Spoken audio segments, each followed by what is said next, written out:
मुझे लगता है कि न्यूमरोलॉजी को आपको एक साइकोलॉजी की तरह लेना चाहिए। एस्ट्रोलॉजी को आप किस तरीके से देखते हैं? क्या इसमें भी एक क्रांति आने वाली है?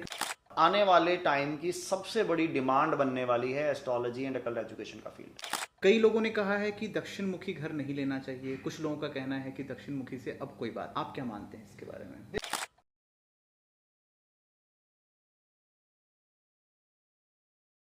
Welcome to the Change Maker Show. Change Maker Show is a platform where we connect industry leaders with our audience. We have the vision to bridge the gap. हमारी एक छोटी सी कोशिश है विकसित भारत 2047 में अपना एक छोटा सा योगदान देना। आज के एपिसोड में हम बात करेंगे एस्ट्रोलॉजी एंड न्यूमरोलॉजी के ऊपर। We have the expert in the house today, astrologer Ashwani Gautam ji. Ashwani Gautam ji ने अब तक 6000 से ऊपर स्टूडेंट्स को इसके ऊपर शिक्षा दिया है and he is the founder of ज्योतिष पुंज। So if you're looking for something related to numbers, astrology, vastu, you are at the right place. नमस्कार अश्विनी गौतम जी। नमस्कार जी। बहुत बहुत स्वागत है आपका हमारे show the change maker show में। बहुत बहुत धन्यवाद आपका।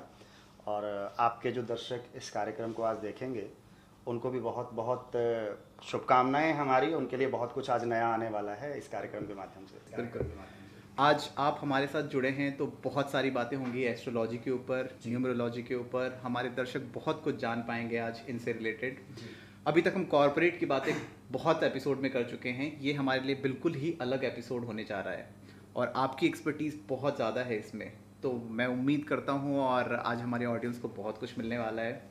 सर, इसकी शुरुआत हम करना चाहेंगे आपसे एस्ट्रोलॉजी के ऊपर। आपने अपना एक चैनल भी बनाया हुआ है एस्ट्रोलॉजर अश्वनी गौतम के नाम से। एस्ट्रोलॉजी का एक्चुअल मीनिंग क्या है? What is astrology? देखिए, एस्ट्रोलॉजी एक साइंस है जिसमें हम लोग प्लैनेट्स की जो पोजीशन है उसको रिव्यू करते हैं और उसके रिजल्ट्स हमारी ज़िंदगी में क्या आते हैं उसके ऊपर स्टडी करते हैं। हमने जब हम 8th और 10th स्टैंडर्ड में पढ़ा करते थे तो हम एस्ट्रोनॉमी पढ़ा करते थे। सूर्य की चाल इतनी है, चंद्रमा की चाल इतनी है, उनकी गति इतनी है। लेकिन यहाँ तक तो ठीक है, लेकिन उसका प्रभाव हमारी ज़िंदगी के अंदर क्या पड़ा वो हमने पढ़ा ही नहीं। शायद जो लोग हमारे देश पे उस समय रूल करते थे वो चाहते ही नहीं थे। इसी वजह से हमारा देश उस समय विश्वगुरु था, है ना, क्योंकि हम लोग उसकी कैलकुलेशन करके सारे समाज, सारे संसार को हम लोग डायरेक्शन देते थे, राइट। तो हमें विश्वगुरु माना जाता था, भारत विश्वगुरु था तो हमें विश्वगुरु माना जाता था, ठीक है। अब हमारी ताकत को कैसे कम किया जा सकता था? तो उन लोगों ने जिन्होंने हम पे रूल किया उन्होंने हमारी इसी ताकत को पकड़ा और जो हमारा बेसिक थीम था उससे हमें हटा दिया। एस्ट्रोलॉजी एक बहुत बड़ी साइंस है और इस साइंस में आप ये मान के चलिए कि अगर हम इसकी प्रॉपर कैलकुलेशन करें तो हम वो कैलकुलेट कर सकते हैं जो नासा भी नहीं कर सकता। और ये सच्चाई है। जिस सूर्य ग्रहण के लिए नासा बहुत सारी कैलकुलेशंस करता है वो हमारे 90 रुपए के पंचांग के अंदर कैलकुलेट होकर मिलता है। इससे बड़ी टेक्निक और टेक्नोलॉजी आप क्या कह सकते हैं? तो एस्ट्रोलॉजी एक बहुत बड़ी साइंस है, मैं इसे साइंस मानता हूँ। बिल्कुल। आपकी जर्नी की शुरुआत कैसे हुई एस्ट्रोलॉजी में? ये मुझे बचपन से ही शौक था धर्म कर्म में, ज्योतिष में। मैं जिस परिवार से बिलोंग करता हूँ वो लोग पूजा पाठ को और इन सब चीज़ों को बहुत ज़्यादा मानते हैं। मैं जिस स्कूल में पढ़ता था उस स्कूल में हवन होता था और मुझे बोलने का शौक़ है, तो शुरू से ही मेरे टीचर्स ने मुझे उस हवन के कार्यक्रम में स्टेज पर आगे रखना और वो एक कनेक्टिविटी स्कूल लेवल से ही बनती आ रही है। फिर 2015 के अंदर कुछ ऐसा सिनेरियो बना कि मुझे इसको प्रोफेशन ही बनाना पड़ गया। 2008 में मैंने इसकी स्टडी शुरू की थी। इंडिविजुअली बड़ा शौक़ था मुझे और मैं तरह तरह एस्ट्रोलॉजर्स के पास जाता था, वहाँ से बातचीत करता था, अपने बारे में जानकारी लेने की कोशिश करता था। फिर वो शौक़ बदल गया, शौक़ बन गया। तो फिर मैंने 7-8 साल की ये जर्नी रही स्टडी की। 15 में मैंने इसको प्रॉपर प्रोफेशन बना लिया। ठीक है, 2015 से आपने इसकी शुरुआत कर दी। 2015 में मैंने अपने आप को टोटली इस फील्ड के लिए सरेंडर कर दिया एक तरह से जी। और जैसे आपने बोला कि 2015 से आपने इसकी शुरुआत करी, तो शुरुआती दौर कैसा था? कैसे आपने इसकी शुरुआत करी? देखिए, मैं आज की बात करूं तो आज टेक्नोलॉजी का ज़माना है। तो 2015 में जब मैंने इसकी शुरुआत करी तो मैंने टेक्नोलॉजी से ही शुरू की। मैं जो क्लासेस भी उस समय लिया करता था वो ऑनलाइन लिया करता था। अभी 2019 में तो ऑनलाइन का ट्रेंड बहुत ज़्यादा हो गया है, लेकिन उस समय मैं हैंग आउट और स्काइप पे क्लासेस लिया करता था और मुझे बहुत बेनिफिट मिला उस चीज़ का, क्योंकि टेक्नोलॉजी शुरू से ही, बल्कि इवन लोग मुझे मजाक भी करते थे कई बार, वो कहते थे कि यार जो चीज़ ऑफलाइन पढ़ने में है वो शायद ऑनलाइन में नहीं है।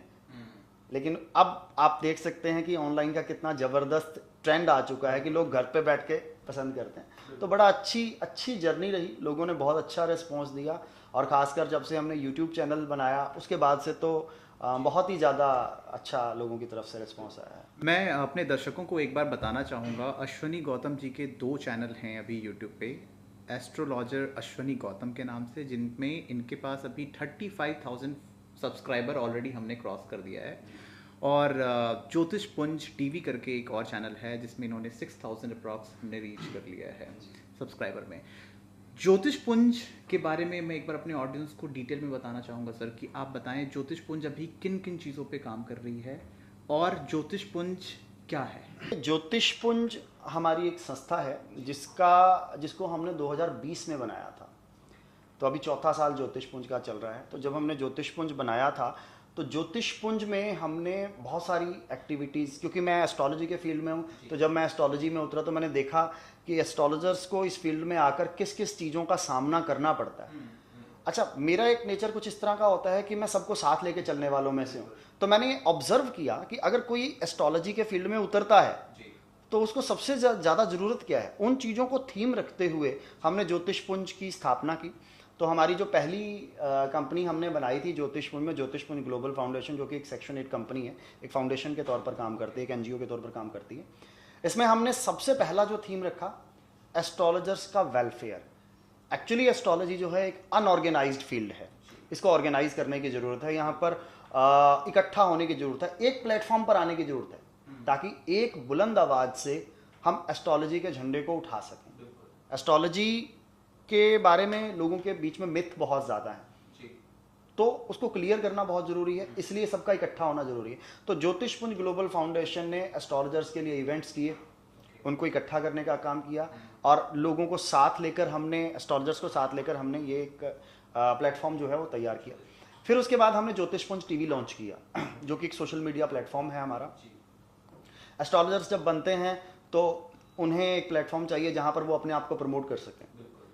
तो एक प्लेटफॉर्म हमने एस्ट्रोलॉजर्स के लिए बनाया, जहाँ पर हम एस्ट्रोलॉजर्स को खुलेआम आने का मौका देते हैं कि आप आइए, हमारे मंच के जरिए अपने आप को प्रमोट करिए, आपके पास जो विद्या है, आपके पास जो टैलेंट है, उसको आप दूसरों के सामने रखिए, ताकि लोगों को पता लग सके आपके बारे में, आपकी विद्या के बारे में, आपकी नॉलेज के बारे में। तो वो एक प्लेटफॉर्म हमने तैयार किया।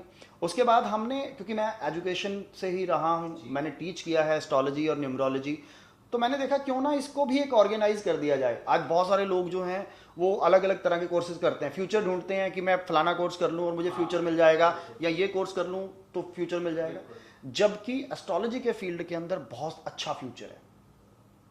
इन्वेस्टमेंट नहीं है, आप घर से ऑपरेट कर सकते हैं, और सबसे बड़ी बात की रिस्पेक्टफुल प्रोफेशन है। तो मैंने एक उसमें चाहता था कि इसमें एक क्रेज पैदा हो, खासकर यूथ के अंदर, लोग इसमें भी डिप्लोमा कोर्सेज करें, लोग इसमें भी स्टडी करें। तो मैंने उसके लिए ज्योतिष पुंज गुरुकुल प्राइवेट लिमिटेड की स्थापना की, जिसमें हम लोग एस्ट्रोलॉजी से जुड़े हुए बहुत सारे कोर्सेज कराते हैं, बल्कि उनको सर्टिफाइड भी करते हैं।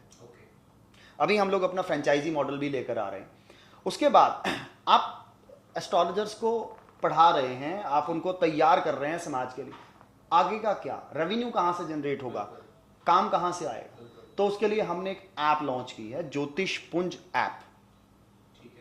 इसमें एस्ट्रोलॉजर अपने आप को रजिस्टर कर सकता है, और पब्लिक उनको विजिट करती है। विजिट करने के बाद अपने पसंदीदा एस्ट्रोलॉजर से बात कर सकती है, और बात करने के बाद उनसे जो है रेवेन्यू शेयरिंग जो है वो कर सकती है किसी भी तरह का। तो उनके लिए एक सोर्स ऑफ इनकम भी जो है ज्योतिष पुंज ने बनाया।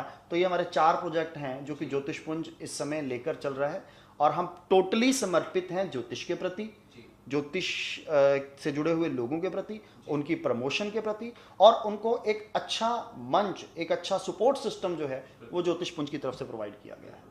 अश्वनी जी, मैं यहाँ पे एक चीज़ पूछना चाहूँगा। जैसे आपने बोला आपने अपना ऐप लॉन्च किया है अभी मार्केट में, कुछ मैं नाम नहीं लेना चाहूँगा, कुछ ऐसे मार्केट में दिग्गज बैठे हुए हैं ऑलरेडी, जिनका ऐप बहुत पुराने टाइम से चल रहा है, और सब्सक्राइबर की बात करूं या उन पे ट्रस्ट की बात करूं तो जनता का ट्रस्ट ऑलरेडी उनके ऊपर बहुत है, और वो उस एस्ट्रोलॉजी के प्लेटफॉर्म पे जाके लेट इट बी, अगर कुंडली दिखाना हो या शादी के लिए या कोई भी चीज़ें, वो प्रिडिक्शन उससे ले रहे हैं। उन पे भी सेम प्लेटफॉर्म है, उनका भी प्लेटफॉर्म है कि वो 10 रुपये या 12 रुपये या 15, डिपेंडिंग अपॉन द एस्ट्रोलॉजर, उन्होंने बना रखा है कट के हिसाब से।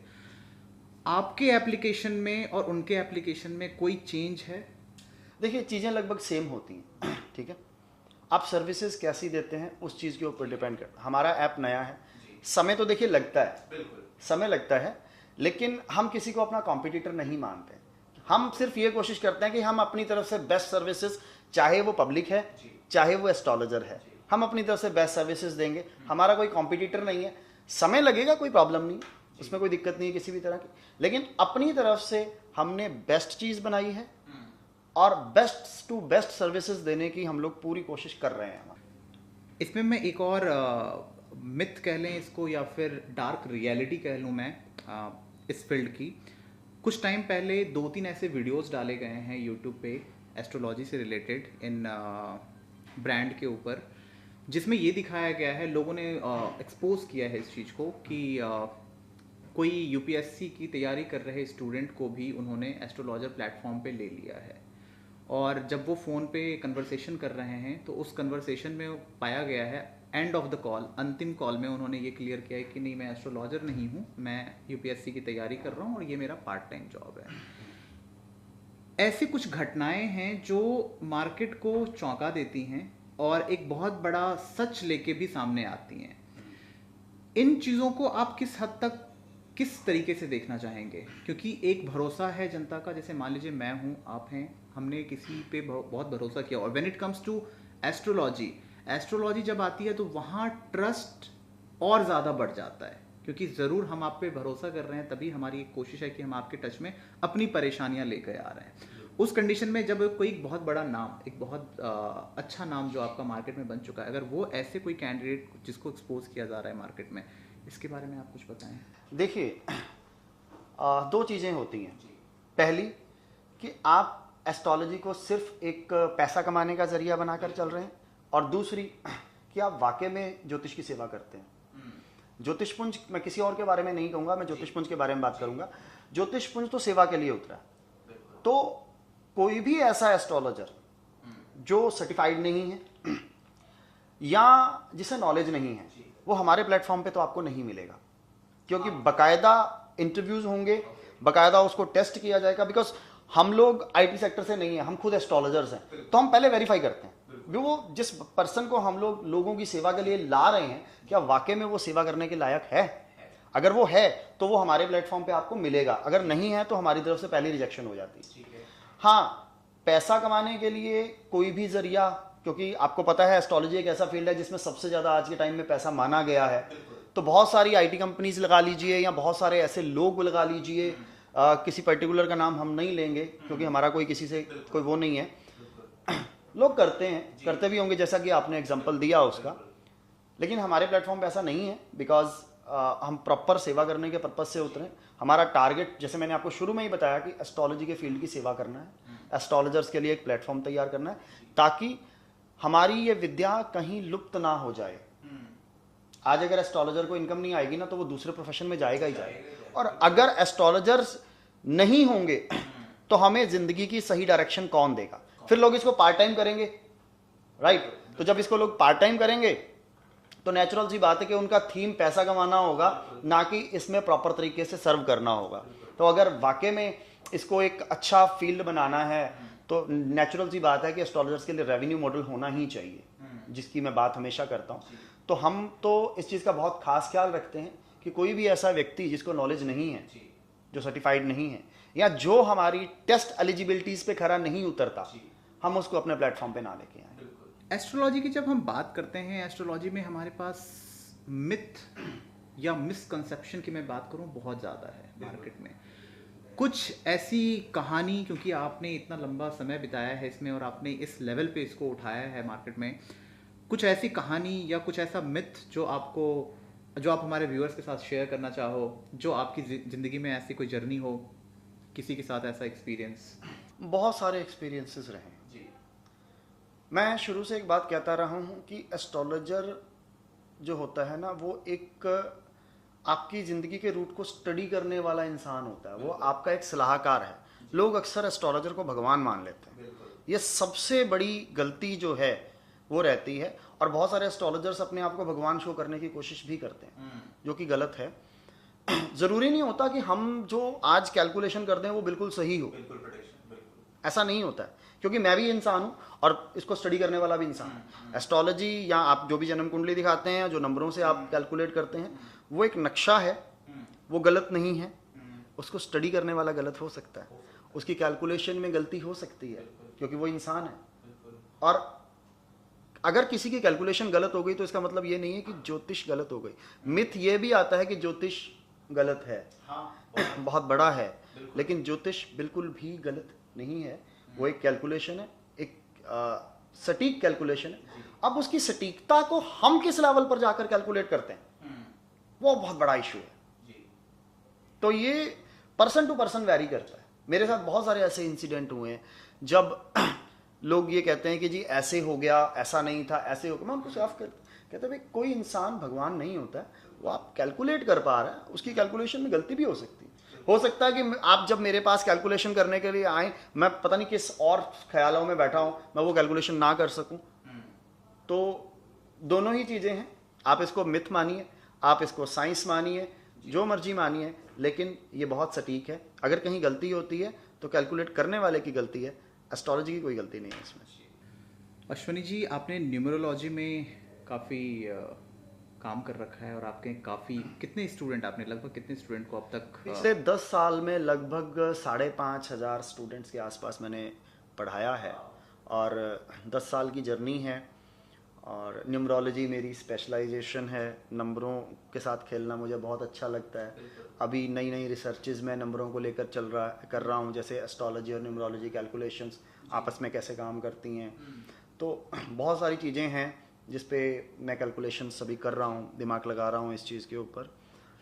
तो स्टूडेंट्स बहुत हैं, और मुझे खुशी ये होती है कि पिछले 10 साल की जर्नी के अंदर बहुत सारे स्टूडेंट्स ऐसे हैं जिन्होंने इसे फुल टाइम प्रोफेशन बनाया है और बहुत अच्छा काम कर रहे हैं। मुझे खुशी ये भी होती है कि अगर मेरा स्टूडेंट आज के टाइम में इस फील्ड में आकर रेवेन्यू जनरेट करता है अपने लिए, या क्योंकि मैं रेवेन्यू जनरेट करने को बुरा नहीं मानता। आप सेवा कर रहे हो तो कब तक चलेगी सेवा, तो वो कोई बुराई नहीं है उस चीज़ में। और अगर वो अपने लिए एक अच्छा रोजगार इसे बना पा रहा है, और इस रोजगार के जरिए लोगों को अच्छा मार्गदर्शन दे रहा है, क्योंकि ये जो फील्ड है ना, लोगों को सही गाइड करने का फील्ड है।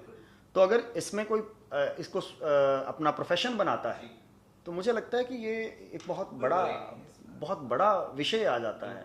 हमारे देश की सभ्यता और संस्कृति को हम लोगों के बीच में लेके जा रहे हैं, और उसके जरिए हम लोगों की सेवा कर रहे हैं एक तरह से। एस्ट्रोलॉजी और न्यूमरोलॉजी दो अलग वर्ड हैं, मैं जहाँ तक समझ पाता हूँ दो अलग मतलब भी होंगे इनके। बहुत बड़ा क्या डिफरेंस है? एस्ट्रोलॉजी क्या है, न्यूमरोलॉजी क्या है? देखिए, मैं इसमें कोई बहुत बड़ा डिफरेंस नहीं मानता हूँ। दो अलग अलग सब्जेक्ट जरूर हैं। जैसे हम लोग 10th में पढ़ते थे तो एक हिंदी होती थी, एक इंग्लिश होती थी, 2 लैंग्वेजेस होती थी, ठीक है। लेकिन वो दोनों हैं तो लैंग्वेजेस ना, सेम मैथ और साइंस है ना, हिस्ट्री और जियोग्राफी। तो उसी तरह से एस्ट्रोलॉजी और न्यूमरोलॉजी, इवन मैं अब इसमें और जोड़ दूं वास्तु, मैं टैरो जोड़ देता हूं, मैं रेकी जोड़ देता हूं, ये सभी एक ही फील्ड के भाई बहन जिसे कह लीजिए, सिस्टर कंसर्न कंपनीज जिसे कह लीजिए, ऐसा भी हो सकता है। एस्ट्रोलॉजी प्लैनेटरी पोजीशंस के ऊपर बेस्ड होती है, और न्यूमरोलॉजी नंबरों के ऊपर बेस्ड होती है। लेकिन सबसे कमाल की बात है कि हर नंबर के साथ कोई ना कोई प्लैनेट जुड़ा हुआ है। तो इसी वजह से एस्ट्रोलॉजी और न्यूमरोलॉजी आपस में जुड़े हुए हैं। मेरी आजकल एक रिसर्च आ रही है जिसमें हम कैलकुलेट कर रहे हैं कि एस्ट्रोलॉजी और न्यूमरोलॉजी का आपस में संबंध क्या है। जैसे एग्जांपल देता हूँ, हमारे मान लीजिए 15 नंबर की बात करता हूँ। 15 नंबर यानी नंबर 1 सूर्य का है, 5 नंबर मरकरी का है, तो ये सूर्य और बुध की युति हो गई 15 नंबर में। मैंने अक्सर देखा है कि सूर्य और बुध की जो युति होती है, एस्ट्रोलॉजिकली देखा जाए तो बुध आदित्य योग बनता है। और जो इफेक्ट बुध आदित्य योग के किसी भी कुंडली में आते हैं, वो आपको 15 नंबर वालों की जिंदगी में मिलेंगे। अच्छा, सिर्फ नजरिया है एक समझने का। अगर आप उस लेवल पे जाके सोचेंगे ना तो आप दोनों को मैच कर पाएंगे। मैंने बहुत चीजें ऐसी देखी हैं कि बुधादित्य योग आपकी कुंडली में है, आपको बहुत अच्छे रिजल्ट दे रहा है, और वही चीज 15 नंबर वालों को भी मिलेगी सेम। ठीक है। तो प्लैनेट्स जो हैं वो नंबरों के साथ डायरेक्टली कनेक्टेड हैं। सिर्फ ये है कि प्लैनेट्स को एस्ट्रोलॉजी में हम डायरेक्ट नजर से देखते हैं और वहां पर न्यूमरोलॉजी में हम नंबरों की नजर से देखते हैं। सिर्फ इतना एक फर्क है, इसके अलावा कोई फर्क नहीं है। तरीका अलग अलग हो सकता है। जैसे मैट्रिक में हम पढ़ा करते थे ना, तो हमें मैथ्स में थ्योरम्स करवाई जाती थी और वो कहा जाता था कि ये 2 तरीके से है। तो हम अपने सर से पूछा करते थे कौन सा तरीका यूज करें, कहते बेटा तरीका जो मर्जी यूज कर लो, रिजल्ट सही, रिजल्ट मैटर करता है, रिजल्ट सही आना चाहिए। तो आप एस्ट्रोलॉजी करिए, आप न्यूमरोलॉजी करिए, आप वास्तु करिए, टैरो करिए, कुछ करिए, इंसान की जिंदगी में जो होना है उसकी कैलकुलेशन आपकी सटीक होनी चाहिए। न्यूमरोलॉजी की बात करते हैं सर, तो फिर ऐसा आता है कि जैसे किसी का डेट ऑफ बर्थ 26 है, उन्होंने 26 ले लिया, किसी का डेट ऑफ बर्थ 8 है। अब 8 का भी मूलांक अगर मैं काउंट करूं तो 8 है, और 26 का भी मैं मूलांक काउंट करूं तो 8 है। क्या जिंदगी में डिफरेंस है अगर 8 को पैदा होने वाले इंसान और 26 को पैदा होने वाले इंसान? इसके बारे में थोड़ा आप बताएं हमारे दर्शकों को। देखिए, अक्सर ये कहा जाता है कि 8 तारीख वाले, 17 तारीख वाले या 26 तारीख वाले 3 ऐसे अलग अलग लोग हैं जिनका मूलांक सेम। मुझसे ये सवाल बहुत बार पूछा गया जब मैंने न्यूमरोलॉजी पढ़ाना शुरू किया। तो मेरे सर्कल के ही लोग कई बार मुझे पूछते हैं कि यार ऐसे कैसे हो सकता है कि 3 लोग जिनकी डेट ऑफ बर्थ अलग अलग है, सिर्फ मूलांक सेम होने की वजह से क्या उनका नेचर सेम होगा? तो ऐसा बिल्कुल नहीं होता, नेचर अलग होगा, बिल्कुल अलग होगा।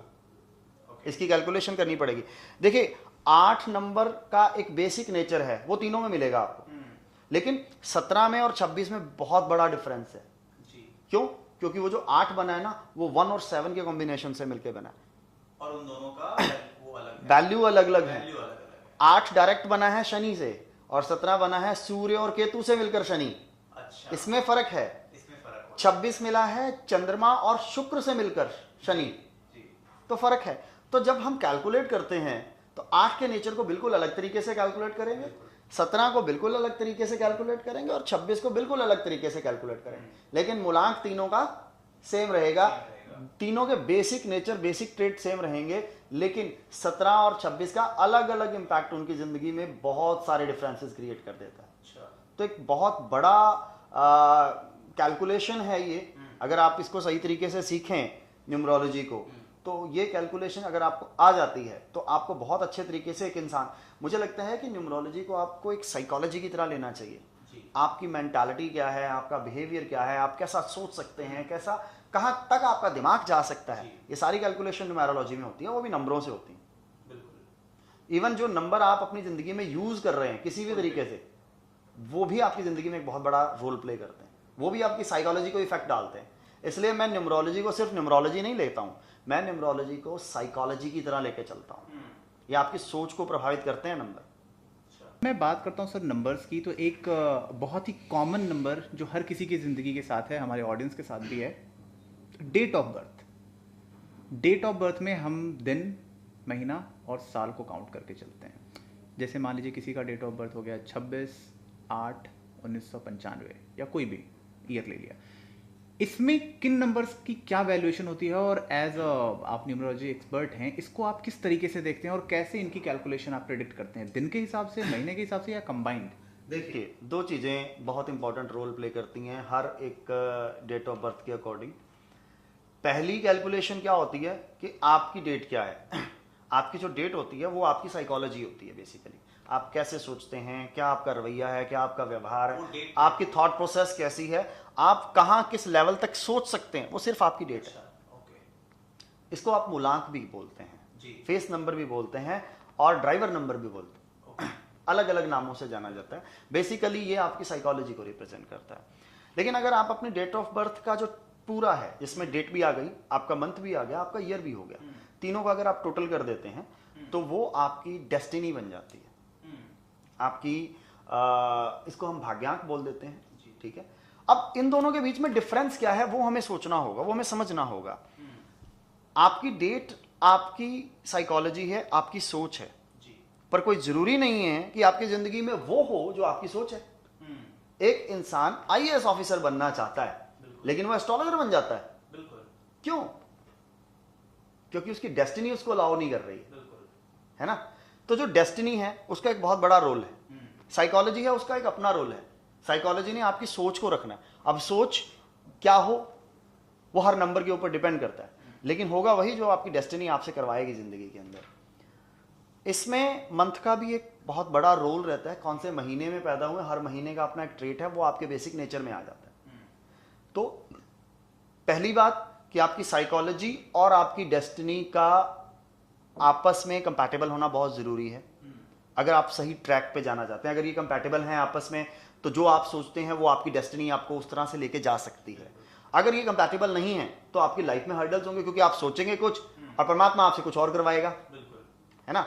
तो वहां पर भी हमें कुछ ऐसे नंबर्स को यूज करना पड़ता है जो कि इन दोनों के बीच में मित्रता करा दें, न्यूट्रल करा दें। दो दुश्मन आपस में लड़े हुए हैं और उन दोनों के बीच में कॉमन दोस्त है उनका, ठीक है, तो वो ये भूमिका निभा सकता है कि दोनों को दोबारा से इकट्ठा कर दे। इसी तरह से आपकी साइकोलॉजी और डेस्टिनी के बीच में कुछ कॉमन नंबर्स भी होते हैं जो इन दोनों को जोड़ देते हैं, इन दोनों की नेगेटिविटी को रिमूव करके कुछ फ्लेक्सिबिलिटी आपकी साइकोलॉजी की तरफ लेकर आते हैं और कुछ फ्लेक्सिबिलिटी आपकी डेस्टिनी की तरफ लेकर आते हैं। तो दोनों को जोड़कर एक ट्रैक बनाते हैं जिंदगी का। कुछ ऐसे नंबर्स भी होते हैं। सुनी जी, एक और चीज़ मैं समझना चाहूँगा यहाँ पे, बहुत इंपॉर्टेंट है, और फिर से ये क्वेश्चन ऐसा है जो आम आदमी के लिए है। जब दो लोगों की शादी हो रही होती है, क्या उन शादी के बीच में भी नंबर्स का कुछ है? क्या नंबर कैसे सर, इसके बारे में थोड़ा बताएं। इंसान आपस में जुड़ रहे हैं, ठीक है, अगर दोनों की सोच आपस में मिलती होगी तो उनकी जिंदगी का ट्रैक बहुत अच्छा चलेगा। बिल्कुल। आपकी और मेरी साइकोलॉजी ही मैच नहीं करती। यहाँ जैसे दुश्मन होते हैं ना आपस में, दो दोस्त हुए, दो दुश्मन हुए सपोज करिए, वैसे नंबर्स की भी आपस में दोस्ती दुश्मनी होती है, ठीक है। आपकी साइकोलॉजी और मेरी साइकोलॉजी मैच ही नहीं कर रही है तो हम दोनों की सारी जिंदगी नहीं बनेगी। या आपकी डेस्टिनी और मेरी डेस्टिनी मैच नहीं कर रही है तो हम लोग इकट्ठे नहीं रह पाएंगे। एक बहुत बड़ा फर्क है। जैसे एस्ट्रोलॉजी में हम लोग कुंडली मिलान करते हैं, वैसे हम लोग न्यूमेरोलॉजिकली नंबर्स का मिलान भी करते हैं कि ये बंदा जिसकी शादी इसके साथ होने जा रही है, ये इसके लिए कंपैटिबल भी है या नहीं है। सोच ही नहीं मिल रही है। जैसे सूर्य और शनि आपस में नहीं मिलते हैं इकट्ठे, आपस में दोस्त नहीं है, तो 1 और 8 वालों की कंपैटिबिलिटी हो ही नहीं सकती। बट कुछ कंडीशंस ऐसी भी आती हैं इसमें जिसमें ये दोनों कंपैटिबल भी होते हैं। कुछ पर्टिकुलर मंथ्स भी होते हैं जिसमें ये आपस में कंपैटिबल भी होते हैं।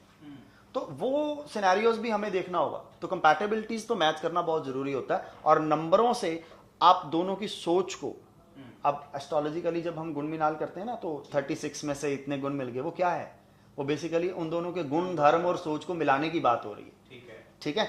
यहां पर भी नंबर्स आप दोनों की सोच को और आप दोनों की डेस्टिनी को कैसे आपस में मिलाएंगे वो हमें देखना होता है। ये बहुत जरूरी होता है। कुछ ऐसे पैरामीटर्स हैं जिस पे लोगों को ध्यान देना चाहिए before taking the decision of marriage? मुझे तो ये लगता है कि लोग इस पे ध्यान ना देकर किसी अच्छे एक्सपर्ट की सलाह ले लेंगे तो वो ज्यादा बेटर रहेगा, क्योंकि उसकी ओपिनियन, उसका एक्सपर्टाइज जो है वो उनके लिए एक सही ट्रैक बना सकता है। हम लोग अक्सर यही गलती करते हैं। मैंने बहुत सारी चीजें देखी हैं, जब हम लोग कुंडली मिलान करते हैं तो लोगों ने खुद ही लैपटॉप के अंदर अपना लड़के का डाटा डाला, लड़की का डाटा देखा और सिंपली देख लिया कि कितने गुण मिल रहे हैं। मैंने इसमें एक और चीज मैं ऐड करना चाहूंगा। जब मैं 3-4 साइट पे देखता हूं अलग, तो वो नंबर्स भी बदल जाते हैं अलग अलग साइट पे। ऐसा कैसे हो रहा है? ऐसा नहीं होता है, लगभग सेम ही होता है।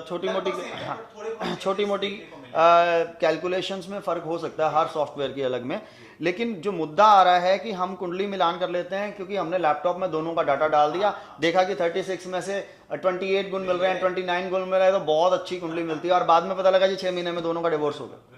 बहुत सारी कैलकुलेशंस और भी देखनी होती। तो मेरा सजेशन ये है कि एक अच्छे एक्सपर्ट एस्ट्रोलॉजर का या एक अच्छे एक्सपर्ट न्यूमरोलॉजिस्ट की अगर आप मदद लें, ये भी आपको देखना होगा कि कौन एक्सपर्ट है, उसकी अगर आप मदद लेते हैं तो आपको एक अच्छा ट्रैक मिल सकता है उस चीज के लिए, एक अच्छा गाइडेंस मिल सकती है। इसीलिए मुझे ये महसूस होता है कि आज के टाइम में इस एजुकेशन को लेकर अवेयरनेस की जरूरत है। मैं चाहता हूं कि लगभग हर आदमी को ही सीखना चाहिए, ताकि आप किसी रॉन्ग ट्रैक पर ना जाएं। आप इसे प्रोफेशन बनाएं या ना बनाएं, लेकिन आपको इसकी नॉलेज होनी चाहिए, ताकि आप किसी और के लिए ना सही, अपने लिए तो इसको सही तरीके से करें। अश्विनी, जब हम नॉलेज की बात कर रहे हैं, जैसा आपने बोला कि इसकी नॉलेज होनी चाहिए, अगर मैं बात करूं कोई एक ऐसा इंसान जिसे अभी तक एस्ट्रोलॉजी का कुछ भी नहीं पता है, उसने कुछ और पढ़ाई करी, उसने कोई और ज़िंदगी जी रहा है वो, अगर वो एस्ट्रोलॉजी या न्यूमरोलॉजी सीखना चाहे, ऑल्दो ये बहुत ही it's very vast to understand, but अगर बेसिक की भी मैं बात करूं तो क्या टाइम फ्रेम है, कितने ड्यूरेशन में वो इंसान कुछ सीख पाएगा? पहली बात तो मैं आपको बहुत क्लियर कर देता हूं कि इसकी तो कोई अंत होता ही नहीं है। ठीक है, बहुत लंबा सब्जेक्ट है, सारी ज़िंदगी भी लगे रहो। मुझे 10 साल तो पढ़ाते हुए हो गए हैं और उससे 7 साल पहले से पढ़ रहा था, तो आप इसको 17 साल की जर्नी मान लीजिए। ठीक है, मैं आज भी पढ़ रहा हूँ, आज भी सीख रहा हूँ, तो इसका कोई अंत नहीं होता। हम इसका टाइम फ्रेम सेट नहीं कर सकते, लेकिन मिनिमम आप ये मान के चलिए कि 6 महीने से साल आप मिनिमम मान के ही चलिए कि अगर आप एक कोर्स भी करें तो वो कोर्स ही कंप्लीट होता है। सारी चीज़ें आपकी प्रैक्टिस के ऊपर डिपेंड करती हैं। सारी चीज़ें आपकी प्रैक्टिस के ऊपर डिपेंड करती हैं कि आप कैसे प्रैक्टिस कर रहे हैं। आपको जो नॉलेज दी गई है, आपने कितनी गेन की है, वो आपके ऊपर डिपेंड करता है। डिग्री लेना एक अलग बात है, लेकिन एक एमबीबीएस डॉक्टर जब डिग्री लेके निकलता है ना, तो वो एक एमबीबीएस जरूर होता है। हमारे से कोई कोर्स करके निकलता है तो एक सर्टिफाइड एस्ट्रोलॉजर जरूर होता है, लेकिन उसने उस पर काम कितना किया है, उसका एक्सपीरियंस कितना है, उसने जब तरह तरह के लोगों के ऊपर उसको अप्लाई करके देखा तो उस पर रिसर्च आगे कितनी की है उसने, वो इसके ऊपर डिपेंड करता है। तो ये टाइम फ्रेम हम इसको सेट नहीं कर सकते, ये तो आपका अनुभव है, और एस्ट्रोलॉजी अनुभव की ही बात है जी। अनुभव ही बोलता है। जितना इंसान इसमें डूबता चला जाएगा, जितना इस पे स्टडी करता चला जाएगा, उतनी ही उसकी कैलकुलेशन अच्छी होती चली जाएंगी। फ्यूचर ऑफ एस्ट्रोलॉजी, अगर मैं फ्यूचर की बात करूं आने वाले टाइम पे, जैसे काफ़ी चीज़ें बदली, अगर मैं बात करूं आज से 10 साल पहले की, आज के जनरेशन में, फिर आने वाले 10 साल में टेक्नोलॉजी ने बहुत बड़ा रूप लिया है, बहुत चीज़ें बदल गई। आज से 10 साल पहले हमें कम्युनिकेशन के लिए भी, 20 साल पहले की मैं बात करूं जब मैं बहुत छोटा हुआ करता था, हमें फ़ोन करने के लिए भी पीसीओ बूथ पे जाके नंबर डायल्स करने पड़ते थे। आज मोबाइल फ़ोन है, हर इंसान बैठे बैठे मोबाइल कर ले रहा है, फ़ोन कर रहा है। Artificial intelligence is the next generation. तो टेक्नोलॉजी इज़ रिवॉल्यूशन, बहुत स्पीड में बहुत आगे बढ़ रही है चीज़ें। एस्ट्रोलॉजी को आप किस तरीके से देखते हैं? क्या इसमें भी एक क्रांति आने वाली है? क्योंकि आज के जनरेशन में, मॉडर्न एरा में, जो मैंने फील किया है, लोगों को बहुत ज़्यादा इंटरेस्ट है अभी एस्ट्रोलॉजी के पीछे, ऑडियंस बढ़ चुके हैं। एक टाइम था बीच में थोड़ा कम था, बट अभी शायद डिजिटल मार्केटिंग के कारण या जो भी कह लें हम, ऑडियंस बहुत ज़्यादा बढ़ चुके हैं। इसको आप किस तरीके से देख रहे हैं आने वाले टाइम में, फ्यूचर? देखिए, देश काल पात्र और परिस्थिति हमेशा काम करती है जी। अभी परिस्थिति की बात आ रही है जी। परिस्थिति ये कह रही है कि हमें आज की टेक्नोलॉजी के साथ चलना चाहिए। मुझे लगता है कि चीज़ें वही हैं, एस्ट्रोलॉजी में जो चीज़ें थी, जो हमारे ऋषि मुनियों ने लिखा है, चीज़ें वही हैं, लेकिन इसको एक नए तरीके से प्रेजेंट करने की ज़रूरत है। इसको सही तरीके से लोगों के सामने रखने की ज़रूरत है, क्योंकि समाज उसी चीज़ को देखता है जो समाज में चल रही होती है, तो उसको उसी तरीके से प्रेजेंट किया जाना चाहिए। अगर आज हम एस्ट्रोलॉजी को पुराने तरीके से लोगों के बीच में रखने की कोशिश करेंगे, तो शायद हमारी आज की युवा पीढ़ी उसको उस लेवल पे नहीं सोच पाएगी। उसमें कोई चेंज नहीं है, चीज़ वही है, लेकिन एक नए तरीके से, एक नई टेक्नोलॉजी से लोगों के बीच में रखने की ज़रूरत है। और मैं बार बार एक बात पे जोर देता हूं कि युवाओं को इस फील्ड में आना चाहिए जी। इससे हमारी देश की सभ्यता और संस्कृति बचेगी, बनी रहेगी। लोग हमें फॉलो करेंगे, पूरी दुनिया हमें फॉलो करेगी, क्योंकि हम पहले भी विश्वगुरु थे और आगे भी हमें विश्वगुरु ही बनना है।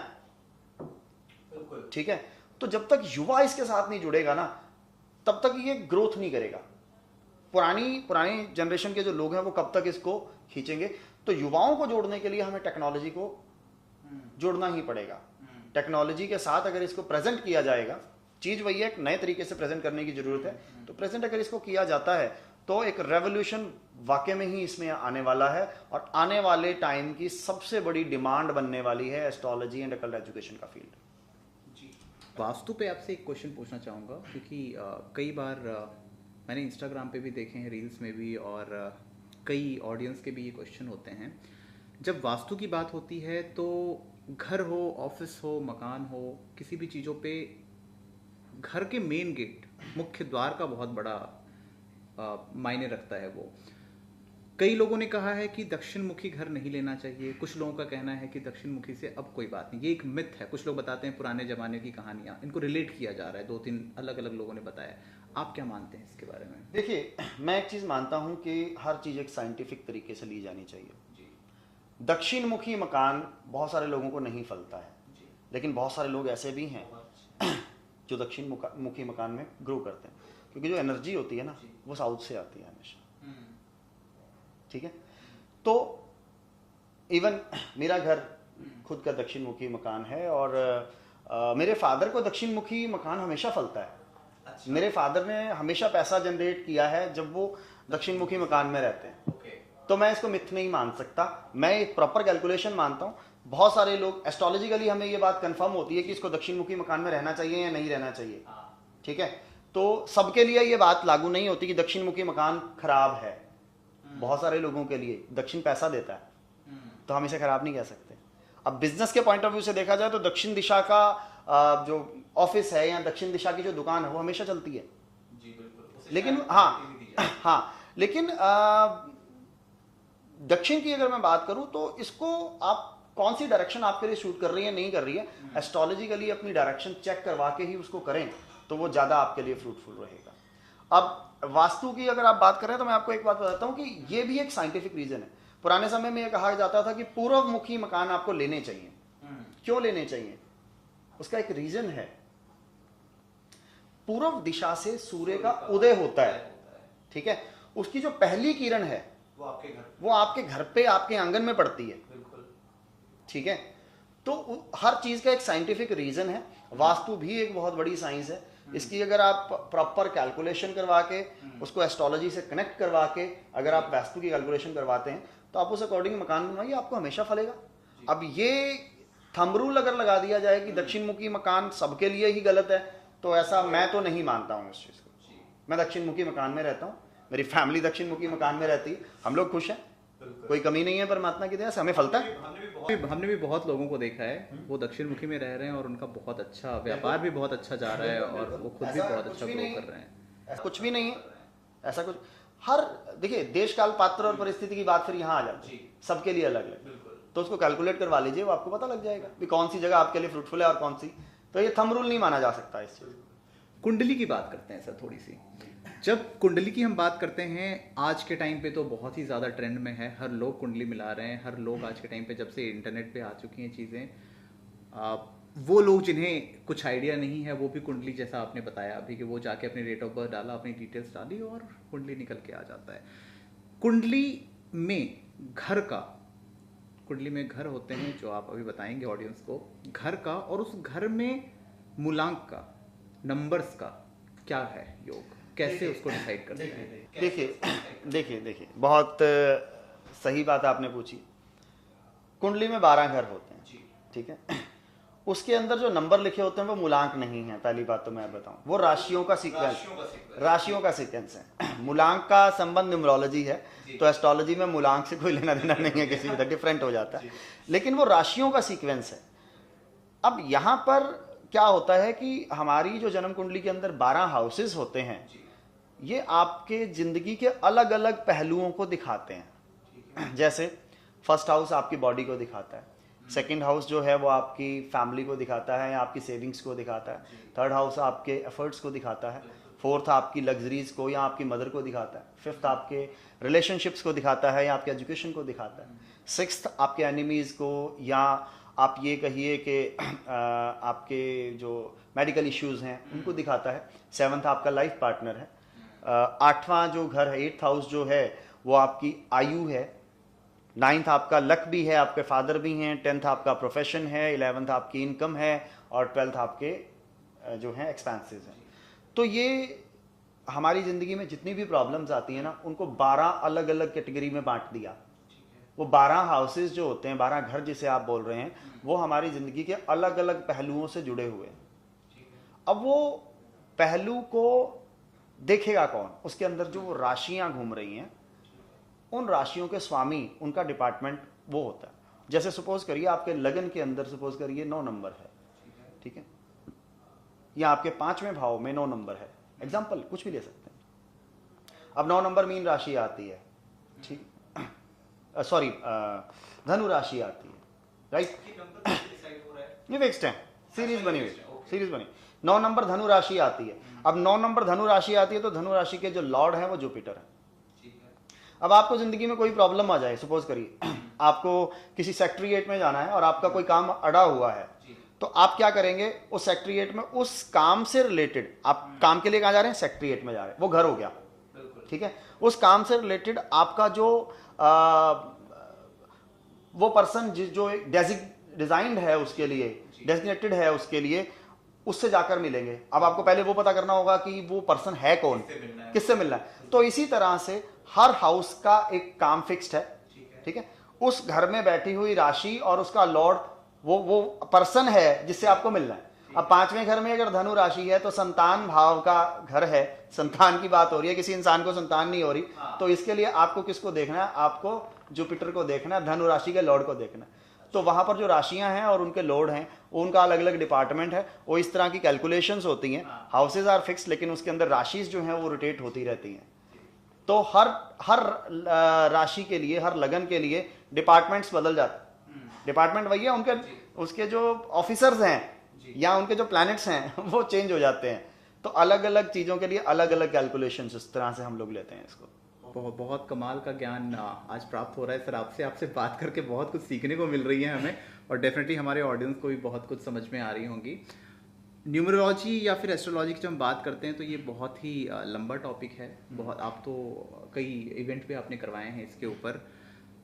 आप अभी ज्योतिष पुंज को अगले 5 साल में, या अपने एस्ट्रोलॉजी विद आपके नाम के साथ अश्विनी को, तो आप अपने उस यूट्यूब को या ज्योतिष पुंज को अगले 5 साल या 10 साल किस तरीके से देख रहे हैं, कैसे बढ़ाना चाह रहे हैं? मेरा शुरू से ही एक थीम रहा है कि मुझे इस फील्ड में सेवा करनी, चाहे वो मैं अपने जरिए पब्लिक की सेवा करूं, ठीक है, चाहे मैं ज्योतिष पुंज के जरिए पब्लिक की सेवा करूं या मैं एस्ट्रोलॉजर्स की सेवा करूं, किसी भी तरह सेवा करनी है, ठीक है।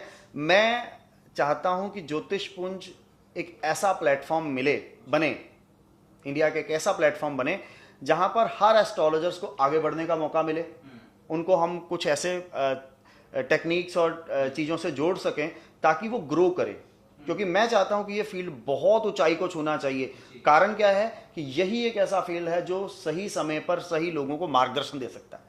अदरवाइज आज की इस भागदौड़ की जिंदगी के अंदर ना बहुत दुनिया परेशान है, उनको सही ट्रैक्शन देने की जरूरत है। सही डायरेक्शन अगर उनको मिल जाती है और एक सही कोच या सही गाइड अगर उनको मिल जाता है, अब सही कोच और सही गाइड को भी एक प्लेटफॉर्म चाहिए। तो मैं ज्योतिष पुंज को एक ऐसे प्लेटफॉर्म की तरह देखता हूं अगले 5 साल के अंदर कि ये इंडिया का ऐसा सबसे बड़ा प्लेटफॉर्म होगा जो कि एस्ट्रोलॉजर्स की सेवा करेगा और उन एस्ट्रोलॉजर्स के माध्यम से आम जनता की भी सेवा करेगा।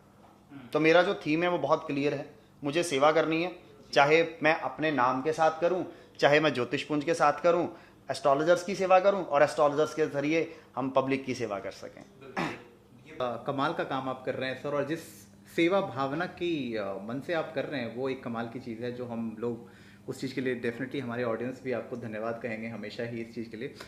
आप देश को भी एक ऊंचाई पे ले जाने की कोशिश कर रहे हैं, क्योंकि अगर मैं बात करूं आज के युवाओं की, हर युवा मैक्सिमम जो हमारी एक कम्युनिटी है, अगर मैं मैक्सिमाइज की बात करूं तो मैक्सिमम युवा, youth generation of India, they are targeting towards IT या फिर इन चीज़ों की तरफ ही हैं। वो हमारी देश की सभ्यता, संस्कृति जो एक इनमें छुपा हुआ है एस्ट्रोलॉजी या न्यूमरोलॉजी के अंदर, उनसे युवा थोड़ा सा डाइवर्टेड हैं आज के टाइम पे, उधर इंटरेस्ट नहीं है।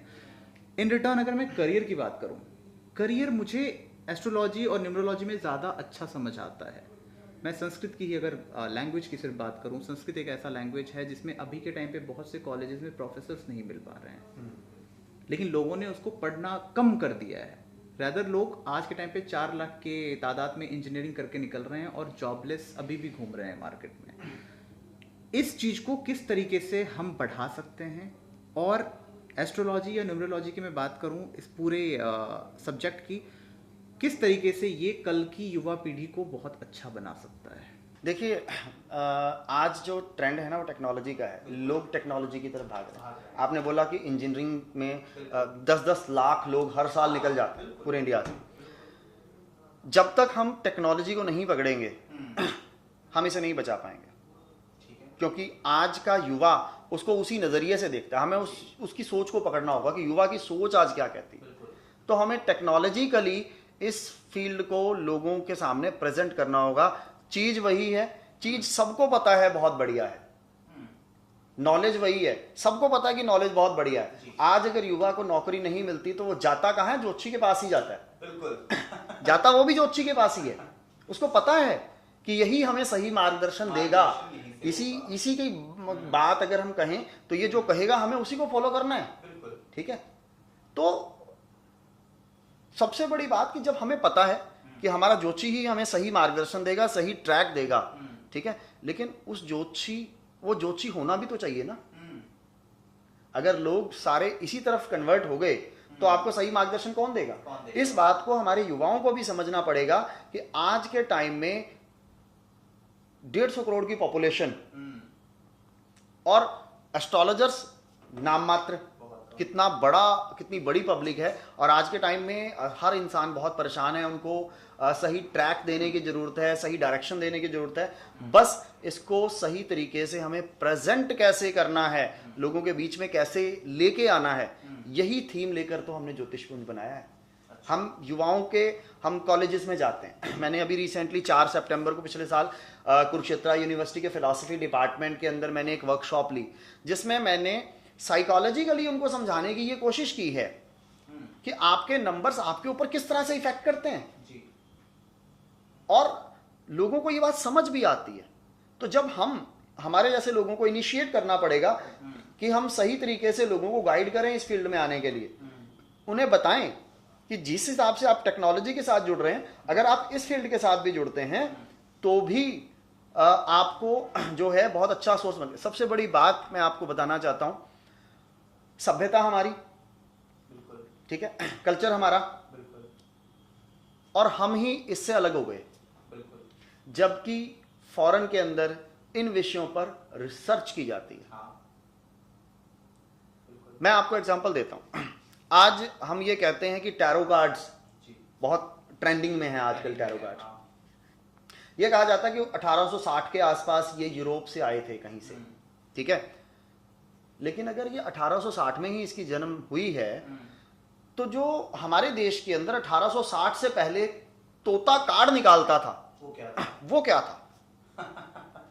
बिल्कुल रेकी कहा जाता है जापान से आई है। और रेकी में ये कहा जाता है कि हमारे हाथ के इन पोर्स के अंदर एनर्जी होती है और हम इसी हाथ से इन पोर्स के जरिए एनर्जी बॉडी के अंदर ट्रांसफॉर्म करते हैं। बिल्कुल तो अगर ये जापान की देन है तो जो हमारे ऋषि मुनि सर पे हाथ रख के आशीर्वाद दे दिया करते थे और वो सिद्ध हो जाया करता था, तो वो क्या था? वो क्या था? ठीक है। और न्यूमरोलॉजी के अंदर भी मैं आपको बताऊं, न्यूमरोलॉजी के अंदर 16 पैटर्न आते हैं। हर कंट्री का अपना पैटर्न है। ओके और ये कहा जाता है कि न्यूमरोलॉजी भी फॉरेन की देन है। अरे भैया, अगर न्यूमरोलॉजी फॉरेन की देन है तो रावण के 10 सर कहां से कैलकुलेट हुए थे? नंबर्स, जितनी भी चीजें हैं आज के टाइम में, किसी भी चीज के बारे में आप बात कर लो, जितनी भी चीजें, सारी की सारी देन तो हमारे देश की हैं। बस ये है कि हम पाश्चात्य सभ्यता से जुड़ गए और वो हमारी सभ्यता से जुड़ गए। बिल्कुल अभी भी हमें उनका ट्रेंड पसंद आने लग गया, उनको हमारा ट्रेंड पसंद आने लग गया। तो थोड़ा सा हमें इस चीज को संभालना पड़ेगा।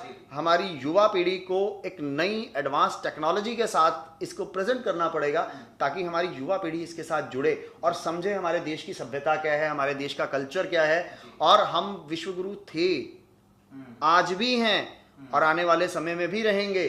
सिर्फ ये है कि हमें अपनी सभ्यता को बचाना है और हमें अपनी सभ्यता को, हमारे कल्चर को, हमारे एजुकेशन को बचाना है।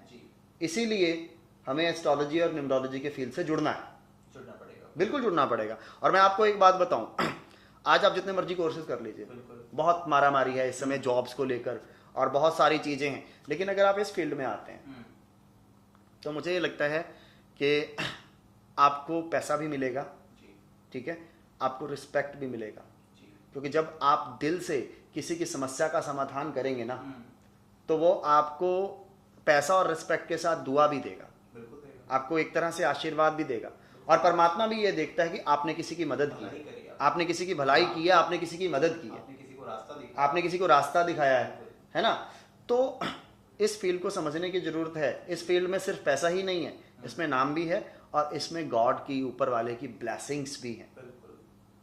आप Newton third law of motion क्या कहता है? There is equal and opposite reaction in every action. जो आप डालेंगे वही आपको रिवर्स मिलेगा।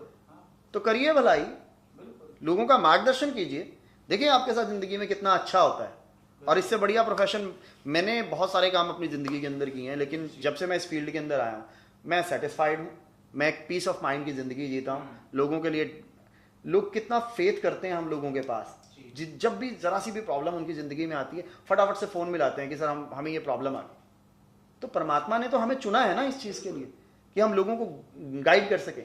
हम भगवान नहीं हैं, हम भगवान नहीं हैं, लेकिन परमात्मा ने हमें एक जिम्मेवारी दी है, एक ड्यूटी दी है, तो हमें वो निभानी चाहिए। और मैं कहता हूँ ये ड्यूटी, ये जिम्मेवारी हर आदमी को नहीं मिलती है। और अगर आपको ये मौका मिल जाए कि आप इस फील्ड में आकर लोगों की सेवा कर सके तो आपको जरूर करना चाहिए, मेरा ये मानना है।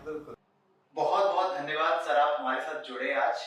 Before we end this session, हम इससे पहले कि इसको रैप अप करें, आप हमारी युवा पीढ़ी, हमारे ऑडियंस के लिए एक छोटा सा संदेश। 12th करने के बाद मुझे लगता है कि आपको इस फील्ड में आना चाहिए।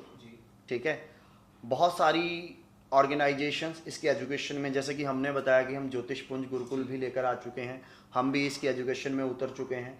बहुत सारे ऑर्गेनाइजेशंस इस पे काम कर रहे हैं जो इसको एजुकेशन का दर्जा देने के ऊपर काम कर रहे हैं।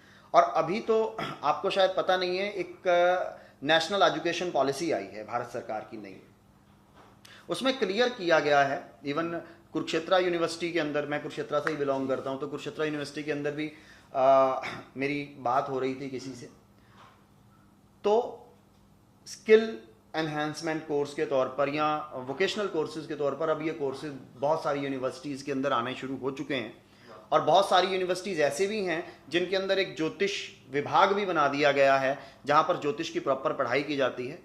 और इसके अलावा कुछ प्राइवेट ऑर्गेनाइजेशंस जैसे कि हमारा ज्योतिष पुंज गुरुकुल है, ये लोग भी इसको प्रॉपर स्टडी करवाते हैं। तो ये करना चाहिए।